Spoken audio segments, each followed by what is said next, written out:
सुबह के 7 बज रहे हैं लेकिन अभी तक ये लड़की मेरे लिए चाय लेकर नहीं आई।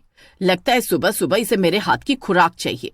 क्या हो गया माँ, सुबह सुबह क्यों इतना गुस्सा कर रही हो? अरे गुस्सा नहीं करूँ तो क्या करूँ, अभी तक मुझे सुबह की चाय नहीं मिली। पता नहीं ये महारानी अभी तक ऐसा क्या कर रही है। अरे कुछ नहीं कर रही होगी, खाट पर पड़ी पड़ी सो रही होगी। जब तक रोज तुमसे 2-4 बातें नहीं सुन लेती तब तक इसकी नींद कहाँ खुलती है। ठीक कह रही है तू, अभी बताती हूँ इसे। अनीता एक डब्बे में गर्म पानी लेकर जाती है और अपनी सौतेली बेटी पुष्पा के कमरे में जाकर उसके हाथ को गर्म पानी के डब्बे में डाल देती है। पुष्पा का हाथ बुरी तरह जलने लगता है और अचानक वो चिल्लाते हुए उठती है। आ आ क्या कर रही है? खुल गई ना नींद जब गर्म पानी से हाथ जला, वरना महारानी घोड़ी बेचकर सोती रहती। जाओ जाकर मेरे लिए चाय बना कर ला। माँ लेकिन मेरी तबीयत ठीक नहीं है, कल ठंडे पानी से इतने सारे कपड़े धोए तो बुखार हो गया है, कुछ काम करने की हिम्मत नहीं है माँ, आज मुझे आराम करने दो। तू आराम करेगी तो घर का काम क्या तेरा बाप करेगा या तेरी मरी हुई माँ करने आएगी? तुझे चाहे बुखार हो या चाहे कुछ भी हो, जा और जाकर घर का काम कर। अनीता की बातें सुनकर पुष्पा की आंखों में आंसू आ जाते हैं। वो उठी और सीधे रसोई घर में जाकर काम करने लगी। तूने मेरे साथ ऐसा क्यों किया भगवान? तूने मुझसे मेरी माँ को क्यों छीन लिया? अगर आज मेरी माँ जिंदा होती तो मुझसे कितना प्यार करती। ऊपर से माँ ने मेरा हाथ भी जला दिया, बहुत दर्द हो रहा है। पुष्पा का एक छोटा सौतेला भाई भी था जिसकी उम्र अभी महज 8 साल थी, लेकिन वो पुष्पा से बहुत प्यार करता था। उसने रसोई के बाहर छुपकर पुष्पा की बातें सुन ली और अपनी गुल्लक से पैसे तोड़कर पुष्पा के जले हुए हाथ के लिए दवाई लेकर आया। पुष्पा दीदी, मैं आपके लिए कुछ लेकर आया हूँ। मेरे लिए? लेकिन तुम मेरे लिए क्या लेकर आए हो? मुझे तो कुछ भी नहीं चाहिए। मैं जानता हूँ पुष्पा दीदी कि आपका हाथ जल गया है, इसीलिए मैं आपके लिए ये दवाई लेकर आया हूँ। दिखाइए, मैं इसे आपके हाथ पर लगा देता हूँ। पुष्पा की आंखों में आंसू आ जाते हैं। एक तू ही है जो इस घर में मुझसे इतना प्यार करता है, बस तू हमेशा ऐसी रहना, कभी बदलना मत। कभी नहीं पुष्पा दीदी, मैं हमेशा आपसे इतना ही प्यार करूँगा। आप मुझे बहुत प्यारी हो। लाओ, मैं आपके हाथ पर दवाई लगा देता हूँ। तभी अनीता वहाँ पर आ जाती है। क्यों रे, ज्यादा प्यार आ रहा है तुझे इस पर? कितनी बार बोला है तू इसके आस पास भी मत आए कर। इस मनहूस से तू जितना दूर रहे उतना अच्छा है। खबरदार, अगर आज के बाद इस मनहूस के पास दिखाई भी दिया तो टांगे तोड़ दूंगी। हाँ। अनीता सोनू का हाथ पकड़कर उसे खींचती हुई उसके कमरे में ले जाती है और पूरा दिन पुष्पा से खूब काम करवाती है। तभी कुछ दिन बाद उनके घर पर उनकी एक पड़ोसन आती है। अरे कैसी हो अनीता बहन, बहुत दिन हो गए तुमसे मिले, तो सोचा आज मिलने आ जाऊं।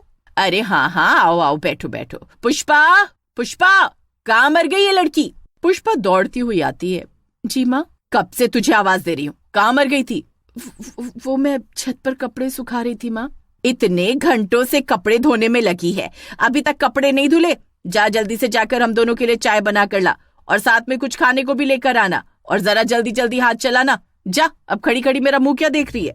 पुष्पा गर्दन नीचे करके वहाँ से चली जाती है। तभी पड़ोसन दुर्गा अनीता से कहती है। अनीता बहन, माना कि पुष्पा तुम्हारी सौतेली बेटी है, लेकिन तुम उसके साथ कुछ ज्यादा ही बुरा व्यवहार नहीं करती हो। अगर इसके साथ ऐसा बर्ताव ना करूँ तो ये मेरे सिर पर ही चढ़कर बैठ जाए। तुझे पता नहीं है ये कितनी बड़ी आलसी और कामचोर है। खैर, वो तो तुम ही जानो। मैं तो यहाँ पर एक काम से आई थी। मेरे पास एक बहुत अच्छा रिश्ता आया है। मेरी सहेली अपने बेटे की शादी करनी चाहती है। मुझसे किसी लड़की के बारे में पूछ रही थी तो मेरी नजर में पुष्पा आ गई। उसकी भी शादी की उम्र हो रही है और लड़की भी अच्छी है। रिश्ता अच्छा है तो तुम एक बार देख लो। अच्छा ठीक है, तुम मुझे उनका नंबर दे देना, मैं बात कर लूंगी। अच्छा ठीक है, मैं तो बस इसीलिए आई थी, अब चलती हूँ। दुर्गा अनीता को लड़के वालों का नंबर देकर चली जाती है। अगर रिश्ता अच्छा है तो मैं उस लड़के से अपनी बेटी की शादी करूंगी, ना कि उस करमचली की। अगर वो शादी करके यहाँ से चली गई तो घर में नौकरों की तरह काम कौन करेगा?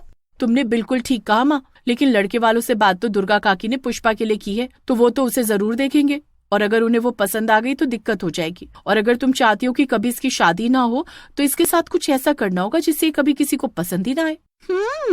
बात तो तेरी ठीक है, लेकिन ऐसा हम क्या करें जिससे कोई इसे पसंद ही ना करे? अरे हाँ, अगर इसके सर पर इसके बाल न रहे तो कोई भी इसे पसंद नहीं करेगा। मैं इसके सर में एक ऐसा तेल लगा दूंगी जिससे इसके सारे बाल झड़ जाएंगे और ये गंजी हो जाएगी। उसके बाद तो दुनिया का कोई भी लड़का इससे शादी नहीं करेगा।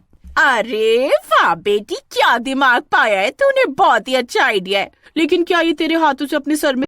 वो सब तो मुझ पर छोड़ दो माँ, मैं सब संभाल लूंगी। गीता पुष्पा के कमरे में वो तेल लेकर जाती है। माँ ने बताया कि तुम्हारी तबीयत खराब है, तो मैंने सोचा कि मैं तुम्हारे सर में तेल लगा देती हूँ। सर में तेल लगाने से तुम्हें थोड़ा आराम मिलेगा। नहीं नहीं गीता, तेल लगाने की कोई जरूरत नहीं है, मैंने दवाई ली है, आराम हो जाएगा। अरे शर्मा क्यों रही हो, मुझे तुम्हारे सर में तेल लगाने दो। पुष्पा गीता को बहुत मना करती है, लेकिन गीता जबरदस्ती उसके सर में तेल लगा देती है। लेकिन अगली सुबह जब पुष्पा सोकर उठती है तो उसके बिस्तर पर बाल ही बाल बिखरे हुए थे। उन्हें देखकर वो डर जाती है। अब मेरे बिस्तर पर ये इतने सारे बाल कहाँ से आए? हे भगवान, ये क्या हो रहा है? तभी गीता उसके कमरे में आती है और जोर जोर से हंसने लगती है। मैंने जैसा सोचा था तुम तो बिल्कुल वैसी लग रही हो, गंजी चुड़ैल जैसी। क्या इसका मतलब तुमने ये सब जानबूझकर किया? हाँ किया, और अब जिंदगी में फिर कभी तुम्हारे सिर पर बाल नहीं आएंगे। उस तेल के कमाल से तुम हमेशा के लिए गंजी हो चुकी हो। आज लड़के वाले तुम्हें देखने आने वाले। चलो जल्दी से तैयार हो जाओ। गीता उसका मजाक उड़ाती हुई वहाँ से चली जाती है और पुष्पा बहुत रोती है। वो अपने सर पर चुन्नी ओढ़कर लड़के वालों के सामने आती है। अरे पुष्पा बेटा, तुमने अपने सर पर ये चुन्नी क्यों ओढ़ रखी है? इसे उतार दो, हमें तुम्हारे सुंदर सुंदर बाल देखने हैं। माफ कीजिएगा बहन जी, लेकिन पुष्पा के सर पर बाल नहीं है। पहले वो नकली बाल लगाती थी, लेकिन हमने सोचा रिश्ता कर रहे हैं तो लड़के वालों को पूरी सच्चाई पता होनी चाहिए कि पुष्पा बेटी गंजी है। क्या? ये आप क्या कह रही हैं? आपने सोच भी कैसे लिया कि हम आपकी गंजी बेटी के साथ अपने बेटे की शादी करेंगे? अगर हमें पहले पता होता तो हम यहाँ पर आते ही नहीं। खामखा आपने हमारा समय बर्बाद किया। चलो बेटा यहाँ से। अरे सुनिए तो सही। लड़के वाले गुस्से में वहाँ से उठकर चले जाते हैं और उनके जाने के बाद अनीता और गीता पुष्पा को देखकर बहुत हंसती हैं। पुष्पा की आंखों में आंसू आ जाते हैं और वो रोती रोती अपने कमरे में चली जाती है। गंजी होने की वजह से वो बहुत परेशान रहने लगी और उसकी तबीयत भी बहुत खराब हो गई। उसे डिप्रेशन होने लगा, लेकिन उसकी सौतेली माँ और सौतेली बहन ने उसका इलाज भी नहीं करवाया और वो चल बसी और एक गंजी चुड़ैल बन गई। इन दोनों ने मुझे बहुत सताया, मुझे गंजा किया, इसी वजह से किसी ने मुझसे शादी नहीं की और मेरी जान गई। अब मैं इन दोनों को नहीं छोड़ूंगी। अगले महीने गीता की शादी है ना, लेकिन मैं इसकी शादी नहीं होने दूंगी। जैसे इसने मुझे गंजा किया था कि कभी मेरी शादी ना होने पाए, वैसे ही मैं भी इसे गंजा कर दूंगी। पुष्पा गंजी चुड़ैल के रूप में गीता के कमरे में जाती है और उसे गंजा कर देती है और साथ में वो अपनी सौतेली माँ के भी सारे बाल गायब कर देती है और दोनों माँ बेटी गंजी हो जाती है। सुबह जब दोनों एक दूसरे को देखती हैं तो उनकी चीख निकल जाती है। आओ, ये क्या हो गया माँ तुम्हें? तुम गंजी कैसे हो गई? क्या मैं भी गंजी हो गई? मैं भी मतलब? और कौन गंजा हुआ है? अरे बेटी, तू भी गंजी हो गई। तेरे सर पर भी बाल नहीं है। अगर लड़के को ये पता चल गया कि तू गंजी हो गई है तो वो कभी तुझसे शादी नहीं करेगा। तभी वहाँ पर जोर जोर से हवाएं चलने लगती हैं और उन्हें पुष्पा के हंसने की आवाज आती है और पुष्पा गंजी चुड़ैल के रूप में उनके सामने आती है। तुम्हें क्या लगा था तुमने मेरे साथ इतना बुरा किया और मैं तुम्हें इतनी आसानी से छोड़ दूंगी? तुमने मुझे गंजा किया और मेरी शादी नहीं होने दी। तुम्हारी वजह से मुझे डिप्रेशन हुआ और मेरी मौत हो गई। अब तुम्हें भी गंजी होने का दर्द समझ आएगा और जब कोई तुमसे शादी नहीं करेगा तो तुम भी मेरी तरह तड़प तड़प कर मर जाओगी। समाज में जब हर कोई तुम दोनों का मजाक उड़ाएगा तब तुम्हें मेरा दर्द समझ आएगा। नहीं पुष्पा, प्लीज ऐसा मत करो, हमें माफ कर दो, वरना कोई मुझसे शादी नहीं करेगा। हर कोई मुझे गंजी कहेगा, कोई मुझे नहीं अपनाएगा।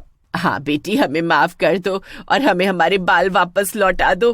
कभी नहीं, अब तुम दोनों के बाल कभी वापस नहीं आएंगे। तुम दोनों ने भी मेरे बारे में नहीं सोचा था ना, तुम्हें तो मेरे मरने का भी अफसोस नहीं हुआ। तो अब मैं भी तुम पर तरस नहीं खाऊंगी और तुम्हें गंजी बनकर ही पूरी जिंदगी जिल्लत से जीना पड़ेगा। गंजी चुड़ैल पुष्पा हंसती हुई वहाँ से गायब हो जाती है और जब लड़के वालों को गीता के गंजेपन के बारे में पता चलता है तो वो उससे रिश्ता तोड़ देते हैं और कोई भी लड़का गीता से शादी नहीं करता। उसे गंजेपन की जिल्लत भरी जिंदगी जीनी पड़ती है। पुष्पा की तरह ही गीता भी गंजेपन की बेइज्जती सह नहीं पाती और कुछ समय बाद गंजेपन के ताने सुन सुनकर उसे डिप्रेशन हो जाता है और कुछ समय बाद पुष्पा की तरह उसकी भी मृत्यु हो जाती है।